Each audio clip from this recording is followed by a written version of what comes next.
Good morning, beloved ones. Turn to someone and tell them, you are the amazing, exquisite expression of God. You are the amazing, exquisite expression of God. Yeah. You are the amazing, exquisite expression of God. Thank you. I am that. Yeah. I am that I am.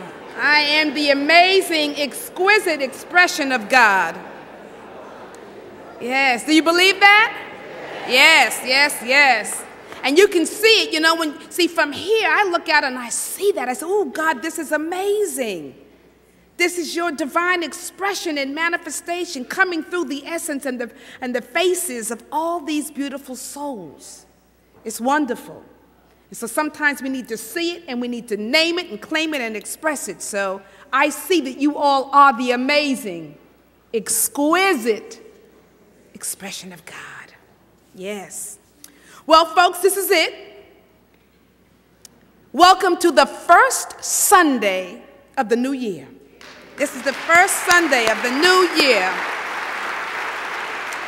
And I love this time of the year. I love, of course, the holiday seasons and Christmas, but I love after everything has happened, we had Christmas and, Thanksgiving, Christmas, and then we have the New Year's Eve service. But I love this particular time of the year because we are always filled with such hope and promise for a brighter year and a new start.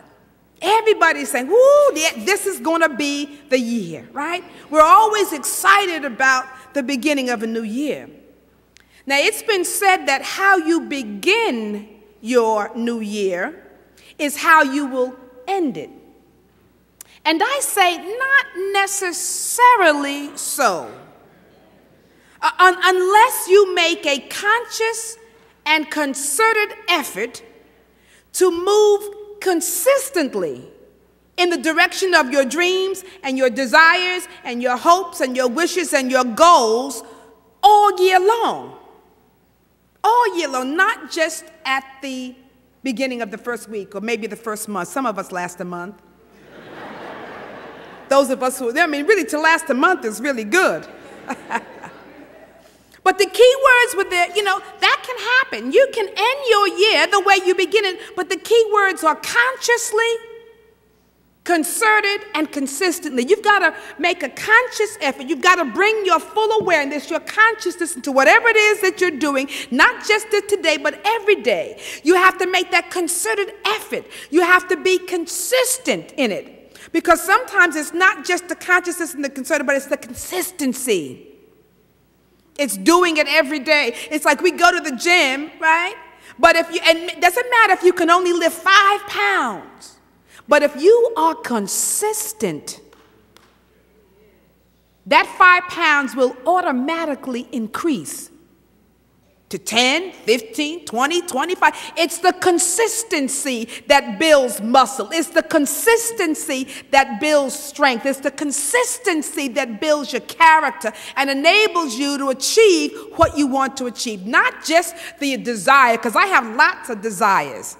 I got lots of dreams and hopes. But that doesn't matter if I'm not consistently moving toward them. Doing something every day. So you have to treat each day or every day as if it were the first day, right? Every day as if it were the first day. Or the cliche, to make every day, this is the first day of what? Of the rest of your life. It's a cliche. We all say it, but I tell you what, if you were to actually approach your life like that with the belief that this is the first day of the rest of my life, it would be so powerful and so effective. So I want to get into some firsts today. Since this is the first Sunday of the new year, I thought we would concentrate on some firsts that I believe that if we could, remember them, or if we could practice them throughout the year, that they would serve us well, so that we might even end up with just as much excitement and, being thrilled as we are at the beginning of this new year, that we might actually be fulfilled, that those dreams, those desires, those wishes and hopes would be a fulfillment at the end of the year, and we'd still be in a state of celebration and excitement because we would have accomplished that. So I want to look at some firsts. Now, since this is the first time we will be covering the Bible in a year during our Wednesday night classes, we're going to have, throughout the Bible, we're going to go from Genesis to, well, we're not going to get to, we're going to leave Revelations, but we're going to get to Genesis and the beginning of Revelations this year. With a metaphysical, we're going to do good old-fashioned metaphysical Bible study. I don't know if there is an old-fashioned metaphysical Bible study, but that's okay. It's who we are. It's how we do it, right? But this will be the first time that we're going to try to cover the Bible in a year. So I thought that I would begin with today's lessons, with the very first sentence in the first book of the Bible, in the first chapter of the first book. Right? Which, of course, is what? Right.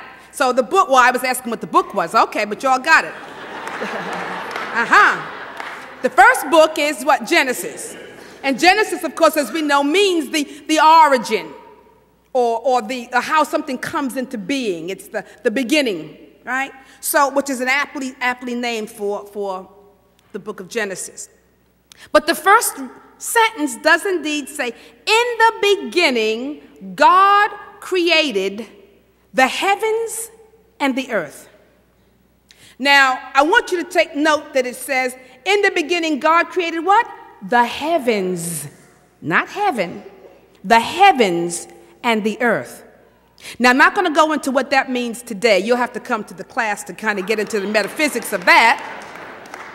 But I am going to work with this idea.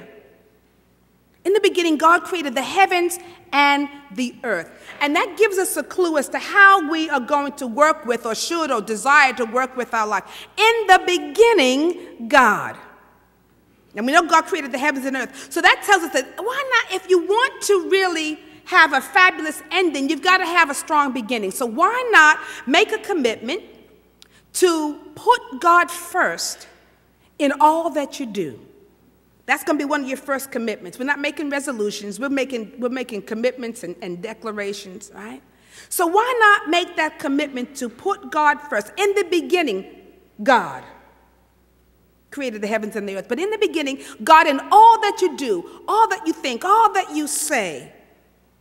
So let's make it a practice. This is going to be some practical tips I'm giving you today. So as a practice, I want you to start putting God in the beginning at the very moment, the first moment you open your eyes, right? When you open your eyes in the morning, before you even sit up, before you get up, acknowledge God. Acknowledge God.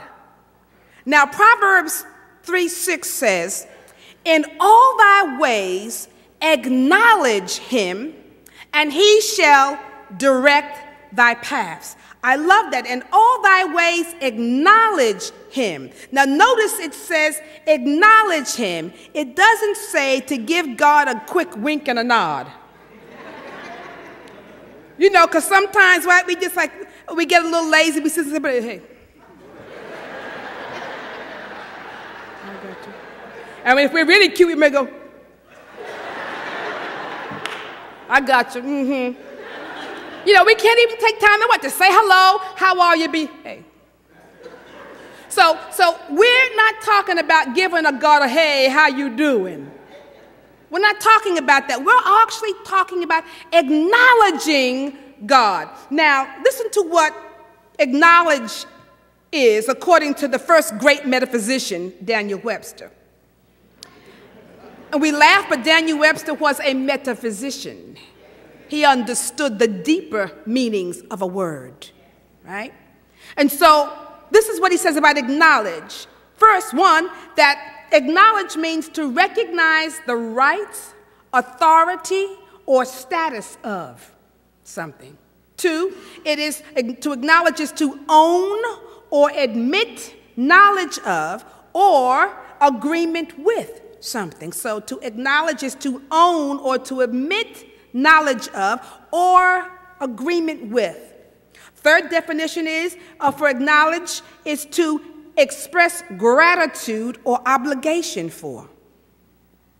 Fourth, it is to take notice of and to make known the receipt of. And I love that because I said, wow.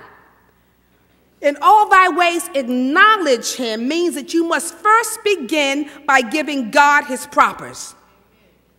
You know how the young folks say you better recognize, right? So it says to acknowledge is to recognize the rights, authorities, and status of something. So we begin by acknowledging the authority and the status of God, of the sovereignty of God, of the almighty, everywhere present, everlasting, absolute good God. Right? I love that this, yeah, it's the almighty, everywhere present, everlasting, absolute good God. To be able to say that, not just, hey, how you doing, God? You ought to get up and you say, woo, you know what? I'm acknowledging the almighty, everlasting, everywhere present, everlasting, absolute good God. Even as you begin your prayers, could you imagine if you began your prayers by saying, almighty, everywhere present, everlasting, absolute good God, and then whatever it is you're going to pray. Give God God's propers. Acknowledge the authority and the sovereignty and the inexhaustible, infinite presence and power of God. You start there, right? And then the second definition says to acknowledge is to own or to admit knowledge of or agree with. So then after you get that acknowledgement, you then agree with. You can admit knowledge of. To knowledge is not to know of or know about, but to really know. To know God or to be in agreement with God. So the question might be, is what are you in agreement with God? See, what are you in alignment with? What with God? What truth do you know of and with about God? What are you in agreement with? Agree with God for the empowerment and the blessing of your life. Agree with God for his divine and infinite nature and your nature as being one with God. Can you find some things so when you get up in the morning after you have said you know, almighty, everywhere present, everlasting, absolute good God, then you can say, you know what? This is what I know. I'm going to begin to acknowledge, I'm coming into agreement that you are the power in my life today, or you are the strength, or you are my healing, or you are my blessings, or you are my wisdom, or my peace, or whatever it is that you're desiring. Come into agreement and into alignment with that which you know about God. This I know. I don't know anything else, but this I know. And you affirm that.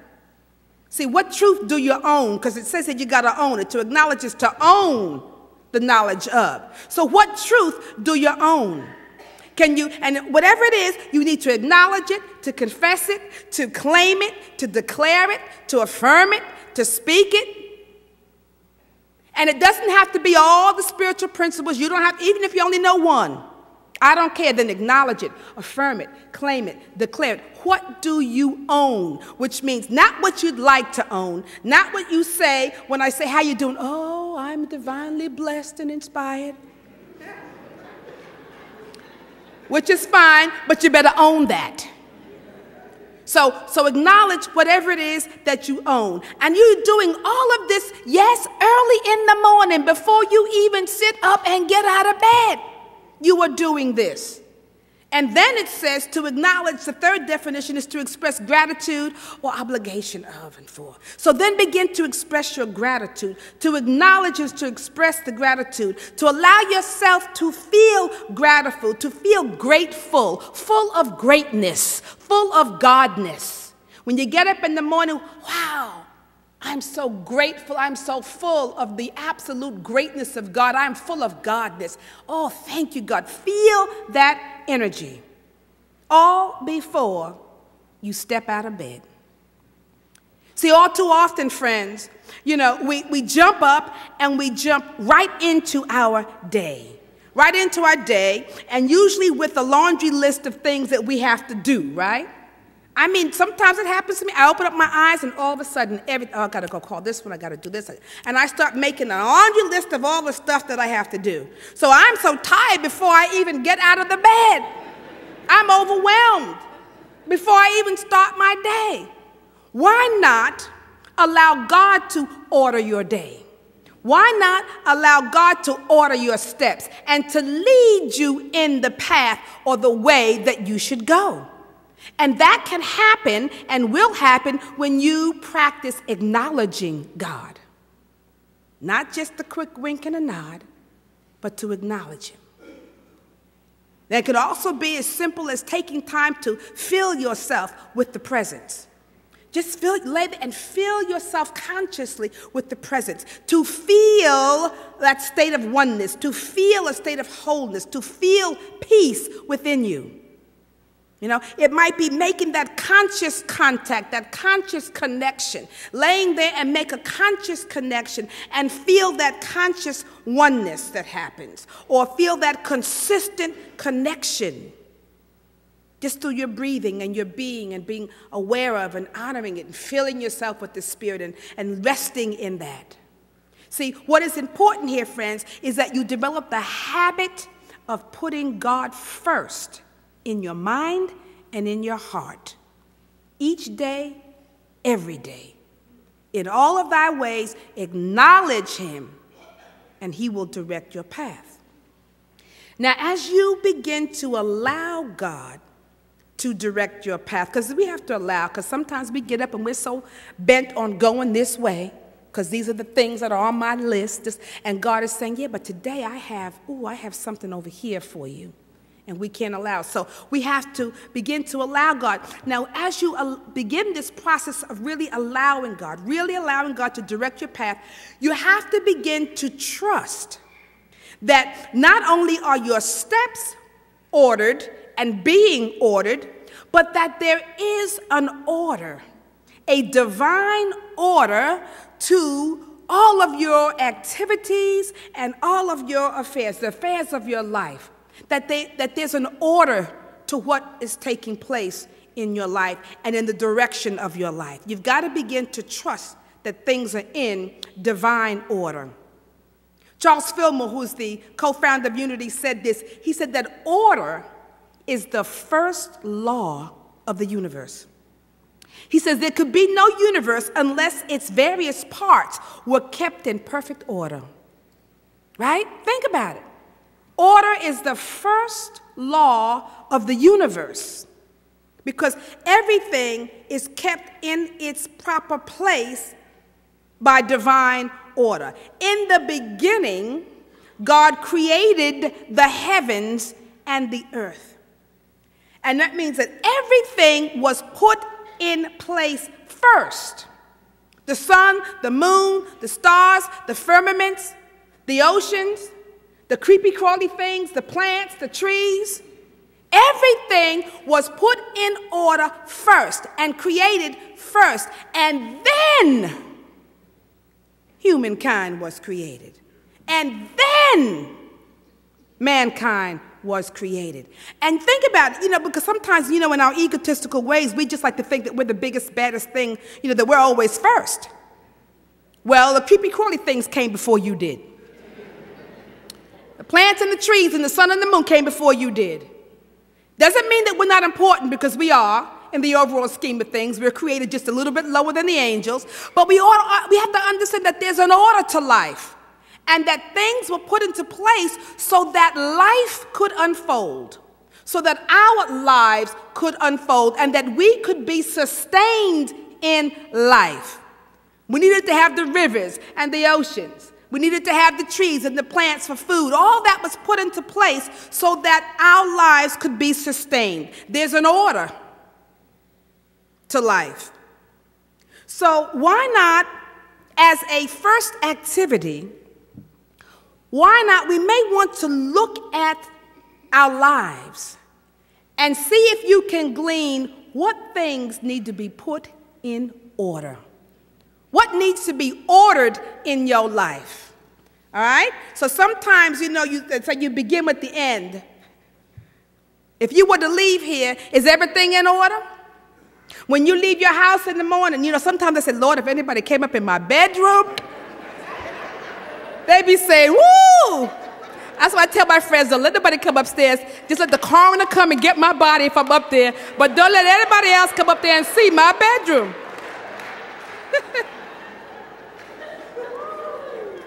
Yeah, you know what I'm talking about. So sometimes it's like, well, at least let me wash the dishes downstairs. I make sure that everything downstairs looks good. But we have to examine, so what things need to be in order? Every year, at the beginning of a new year, I try to order my desk. I want to put everything in its place. But the challenge is that it only lasts for a few weeks, and then I'm overtaken once again by paper and projects. Paper and projects until at such time, maybe mid-year, I can't stand it anymore, and then I have to bring order to my desk again. Order is the first law of the universe. So you need to look at your lives and see where you want to put some things in order. Because if I'm going to ask God, I'm going to ask God to order my steps and to direct my paths and to direct my work and my actions and my decisions and my activities. I want God to do the direction. Then I have to be willing to bring order to my life, right? So what do you need to release? What do you need to put in place in your house or on your desk or in your life, in your affairs, in your priorities, in your values? So often we say, well, I really value this. This is so important to me. And yet it's the last thing you do. But I value it. I value my children. My children are my priority. Yet you can hardly make time to listen to their little stories or whatever it is when they come home. Oh, I value my spiritual life, but yet it's not a priority. It's the last thing you do. Prayer and meditation is the last resort. You've got to look at how we are prioritizing things.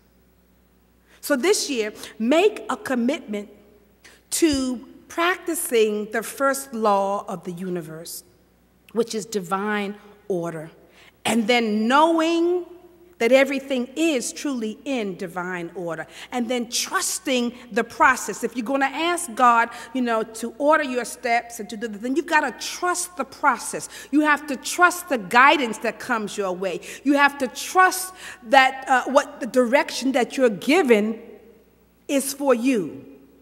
It is yours. So many times, we will ask that, how can I trust the process? Well, you'll have to engage in what we call another first. You'll have to begin to trust the process by engaging and trusting your first mind. Your first mind? Your first mind is the colloquial state. It's just a statement for meaning your intuition. Your first mind is that first thought that comes into your mind whenever you're seeking or asking for an answer or you're seeking some kind of guidance. It comes. But as we know, we often ask for direction or guidance from God, and then we don't listen. And then we don't want to hear it. Or if we hear it, we don't want to follow it. We ask and then we don't do. So why not begin the practice also this year of listening to your first mind? Listen to your first mind, your intuition. Now, the key in listening to your first mind so that you feel comfortable enough to act upon it will be to remember to keep God first and uppermost in your mind. Because when you do that, then you'll be able to trust whatever enters in your mind. Because as we know, there's a whole lot of stuff that comes in. And that's what we get confused. Well, I don't know if this is God or who is this or whatever. So we then begin to question and to doubt and whatever. But if you have developed the practice of filling your mind with God thoughts, you'll then begin to trust in that first mind, in that first thought. But if on the other hand, you are still edging God out, which is using your what? Ego mind, right? EGO, edging God. And if you're constantly edging God out, then the chances are what you get that enters in might be questionable because you have edged God out. But if you keep your mind stayed on God, the more you can keep your consciousness, your awareness, your thoughts on God, on the truth, on that which is positive, on that which you know to be right, then the more you'll be able to trust your first mind. Because it will have its foundation in first cause. I want you to follow me now. You can trust your first mind because when you keep it stayed on God, you begin to build, the mind then has its foundation on and in first cause, which of course is what? God. In the beginning, God created the heavens and the earth. So everything in creation has its origin in the essence of God. And everything that is formed came into being from a thought, from an idea in God's mind. Because it says everything, in the beginning God created the heavens and the earth, and then it says the earth was void, blah, blah, blah, blah, blah, and then it says, and God said, and there was. Everything that comes into form comes first from an idea, a thought. There's nothing that didn't come as an idea. Even you. You are a divine idea held in the mind of God. The Christ of you. That's what it is. And so when we understand this process, that everything formed comes into being in God's mind, that then God as first cause is synonymous with God as divine mind. Mind that created the heavens and the earth. Mind that created the higher consciousness and the formed and manifest realm. You all with me? Yes.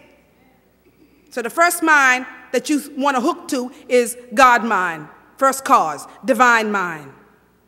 That's the creator, and God, that out of that mind created what? The heavens and the earth. We'll talk a little. The heavens is higher consciousness, and the earth is a manifest realm. And you notice what comes first? That's right. The levels of consciousness, okay?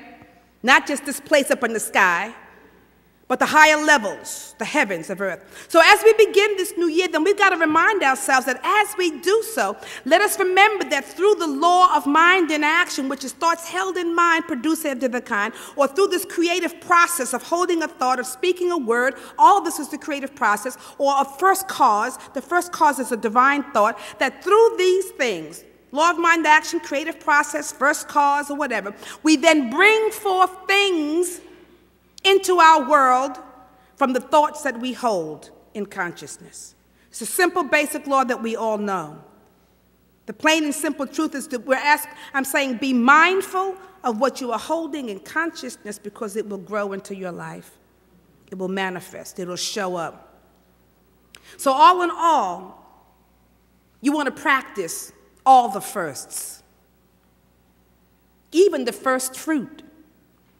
Even the first rites, which is recorded in the Bible as offering a tenth of all your first fruit, or a tenth of all your crops to the temple or to God. In other words, tithing. Because tithing is the first law of prosperity and increase.